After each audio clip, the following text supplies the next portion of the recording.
So guys, papakulo ko ng ipatig ito. Papakulo na ito. Okay. Pwede naman halos tuloyin yun. Pero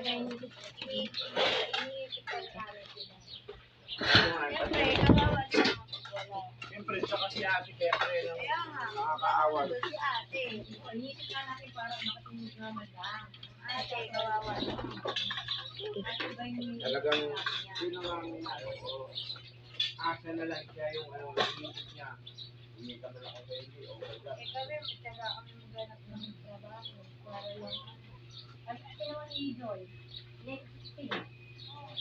Dapat ganun lagi siya. Sinabi na doon na kanya ate. Hindi nakaraan pa lang. Di asawa. Totoo na ganina.